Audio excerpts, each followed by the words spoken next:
Tak tu sme dneska spali. Nádherné ihrisko detské.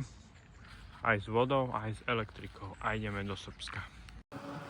Nádherná topolová alej pred srbskými hranicami.